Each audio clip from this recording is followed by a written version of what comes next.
Today I want to shoot a very unconventional video on the topic of what the collapse of Call of Duty can teach us about scaling startups. First of all, I want to start with a backstory and context. Basically, the numbers for Call of Duty 7, which is released now, are at all-time lowest, I think, for their entire franchise in the last 20 years of their existence. And why I care about this is because I've been not a hardcore Call of Duty fan my entire life, but I definitely have a couple titles there which I deeply care about. I would say that Call of Duty World at War is one of my favorite games ever. I played it my entire life. Same goes for Black Ops and Modern Warfare 2nd and the third one. And I have spent years playing this as a teenager back in high school years, especially when you come back after school, drop the studies, and grind the whole weekend, earning your prestige levels. And this is so disappointing to me, and that Call of Duty franchise has collapsed and is now, okay, not going bankrupt, but they have lost billions of dollars by heading in the wrong direction. And this is so disappointing because aside from me, there is like hundreds of thousands, if not millions of players in the world who would want to wish this franchise the best and would want to see themselves playing it day after day. But they've been listening to the wrong people and been hiring the wrong people to run the decisions. And this is how this killed everything. So for anyone who doesn't follow Activision, and Activision is the studio which runs Call of Duty for the past years, I think from the very beginning, and also Infinity Ward. So they put, I don't want to get too political, but basically they put too many Vogue girls to run a franchise about war, military, and stuff like that. As a result, when you watch the interviews that they make about, okay, what's gonna be coming up in new updates, they talk about how you can go and pet some cats in certain building. I'm like watching this thinking, how pathetic has it become, and how come you're allowing these people to run anything? And I'm very happily playing new Battlefield for the last couple months, and I'm honestly wishing for Call of Duty to collapse and perform even worse and to have even fewer players, because I believe that the sooner their company owners see how awful everything is going, the sooner they're gonna fire everyone and place adequate, competent people to run the show. I honestly have not played Battlefield since Battlefield 4 and then Battlefield 1, which were released, don't want to even think about it, maybe 10 years-ish ago or something. And then Call of Duty has been on its peak since, getting the most player base. But now, if Call of Duty's average online was between 500,000 to sometimes 600,000 people for their last couple of games, now their Black Ops 7, the new super mega release, has an online of, I just checked, 80,000 people. And this is just awful. And at the same time, I'm voting with my gaming hours and my time and money to Battlefield, because Battlefield has done a genius, unheard of thing. What they've done is the following. They've got couple legendary titles in their franchise, being Battlefield 3 and Battlefield 4, but after releasing them, they never been able to recapture this top online. And they also let go the guy who was responsible for getting these games together. And he hasn't been with them for nearly a decade. And in this decade, yes, there were a couple Battlefield games some people played, but I honestly haven't. And also, none of my gaming friends really put more than 10 hours in either of them. So what they do is they get this guy who was the one who created these legendary titles back in the day. They bring him back into the company. He makes another masterpiece. What can I say? He does the following: interviews and does a lot more in-depth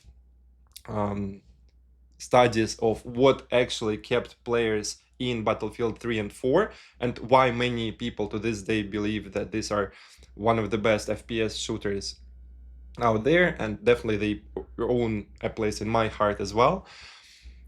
And then they do the unheard of thing. They listen to their core fan base, who spend an enormous number of hours gaming these ones, and then they just do what they ask for. Like, that's it. Of course, I mean, not to forget about, sure, years and insane hours that they put into developing it, but in essence, this is what it came down to.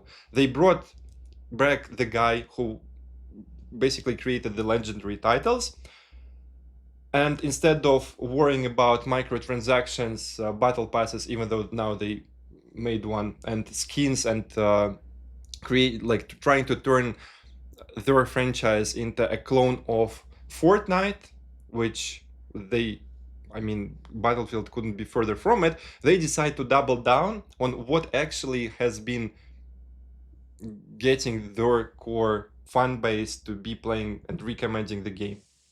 So what happens then? I haven't double checked that, but Battlefield's new Battlefields Online is somewhere around 800,000 players just on Steam, and I think that combining this with like Steam, and I'm not sure if it's on Epic Games or other platforms, combined it's over 1 million people. And I'm so glad it is, because I honestly, as much as I love Call of Duty, and I mean every teenager who is now in their late 20s, I'm sure we all played them. Now, the worse Call of Duty does in the next year or two, the better I will feel, because I want these gaming studios to see how terribly things can go for them financially when they do not listen to users and try to turn their games into something what they're definitely not designed for. And sure, for example, since Warzone and PUBG, the Battle Royale style gaming has become extremely more popular. If you don't know, that's when you start with 100 or 150 other people in a circle, and then the circle on the map goes smaller every few minutes so that only one person survives. And I spent hundreds of hours, not just hundreds of hours, playing Warzone and PUBG into like this gaming mode. And funny enough, I think out of 6 million people playing PUBG in Europe back in the day, I once got into top 17,000 players. So it's like 0.00 something percent, which I celebrated back in the day. And I think this was in my early university years. And now I got a bit overwhelmed with this Battle Royale mode, and honestly, Call of Duty hasn't been able to come up with anything new since. Yes, sure, a lot of people, including me, including myself, have been playing this Warzone during COVID years, and honestly, as my friend stayed loyal to it, I played quite a bit after COVID and lockdown times as well. But now they're just screwed, because the game lost its identity, and I believe that basically every single new video there is released about what is happening in Call of Duty, whenever it gets recommended to me, I open comments, and the top liked comment is always something about "see you guys in Battlefield," just because how awful of a direction these guys are choosing to head with their franchise. And I think that this story teaches us how important it is not to be blinded by success of some other companies, because as I think, and why, like, trying to understand what is the reasoning behind some decision makers in Call of Duty franchise, why they're running it such certain way, is because I believe they're trying to look up to the wrong people, and they see how, let's say, Fortnite is making a lot of money. What they think is like, oh, let us turn our Call of Duty into Fortnite. However, people my age and ones who are in their 30s, the ones who used to play the real Call of Duty titles, we don't want Fortnite. And it's like you couldn't be creating something more incoherent to what we would want to see in a game than trying to make it extremely cartoonish and something it's never been designed to do. Because most people, again, 25, 35 age, the reason they fell in love in Call of Duty, and speaking partly from my experience, is because how awesome of a storyline it had back in the day, how great of a multiplayer it had back in the day, and stuff like that. And then they, you know, when you download different apps, sometimes you know that the app is useful and it's financially successful without needing to use all these gimmicks. And sometimes, especially it's popular in this online mobile games space, you have, how do I describe it? You open it, and why I don't play any of them. And instead of the game being designed to hook you with the storyline or something interesting, it just tries to play different psychological tricks to keep you in. For example, unfinished checklists, which mess with your brain, and because from some UX and UI books I read, when your brain sees an unfinished checklist, it hates it, and that's why it wants to finish the checklist. Then the other thing would be that they're trying to design everything for quick win, which is understandable, but then it just uses psychological tricks to keep people in rather than something on a more foundational level.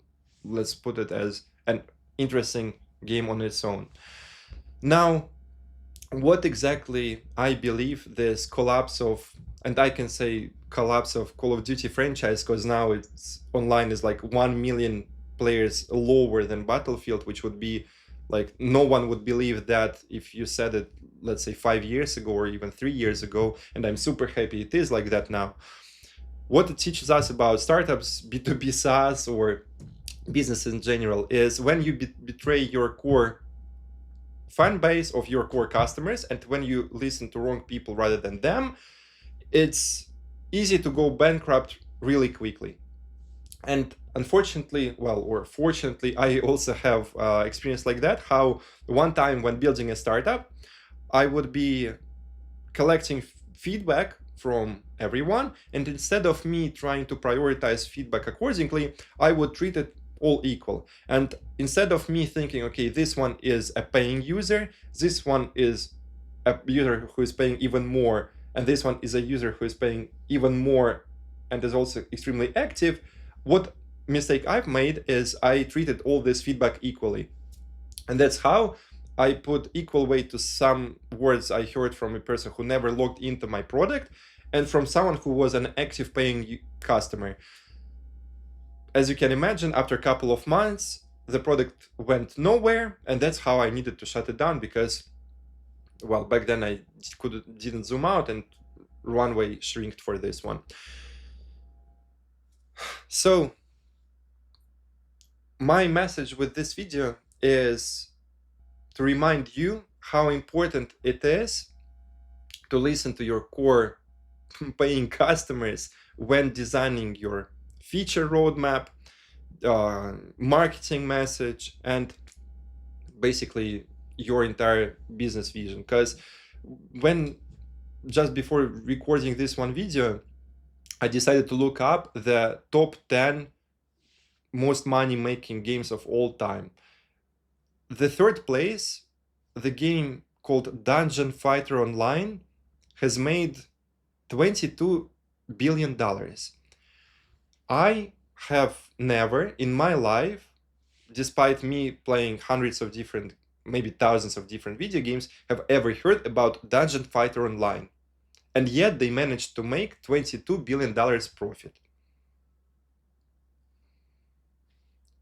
What does it tell? It means that you can be not known by many, not viral, but if you build for your core fan base, by the way, the first places are taken by Space Invaders, which I've also never played, and then Pac-Man. Okay, Pac-Man, I get it, fine, it's a world-known one.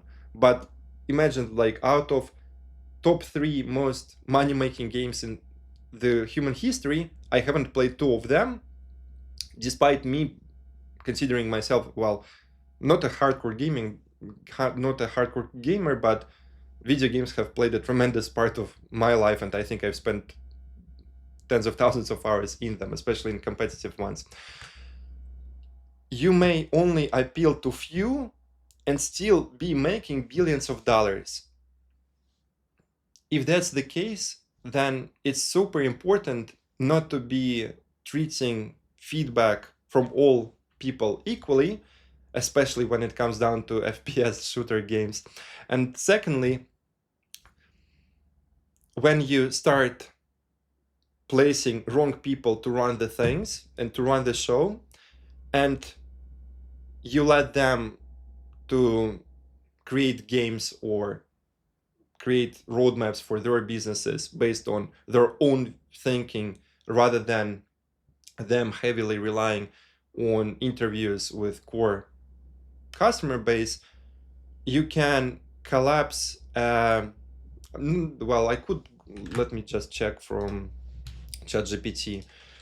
How much was Activision making in revenue 3 years ago and today? And let me see if ChatGPT can find it, because I would not be surprised if it's like tremendously different. So in 2021 it's 8.8 billion, and then the next year they basically, well, for the current year it's not been financially calculated yet, but they've been losing something like $1 billion a year since. I honestly don't know how much money you got to have in your pockets to be able to witness how the people you hired are losing you $1 billion a year, and you still don't do something transformational and fundamental about it. Too bad for them, I guess. So the sooner everything in Call of Duty collapses, the better for me, because I know that after they replace everyone who's running their studio, well, from there I hope to get some new nice titles from them. And currently spending every second evening sniping people and quickscoping on Battlefield, because what I love about it is, especially after playing a bunch of battle royales and being quite fed up with them over the last couple of years, what I like about Battlefield is even when you're not, you can have a lot of fun playing this game without needing to train aim couple hours a day, 7 days a week. When playing Warzone, if my friend and I needed to always be on top of the guns which shoot the best, then training aim and all stuff like that, for us to be continuing to get some dopamine and either be finishing games with 15 kills or like top 1, top 3 plays. Battlefield, I play some music, I open the game, whether the match is won or lost, I had fun regardless, because when you have tanks flying around and helicopters and jets and everything, it's just so much better. And I'm really glad for Battlefield, for them to be not sure how much money they're making, having over 1 billion 1 million active players online. But if their online is over 1 million players, this means that combined the game has been purchased by at least a couple million people more. And if each copy is $75, I think they should have done quite well with their launch, especially from what I'm seeing on YouTube. Appreciate you watching this video, and talk soon.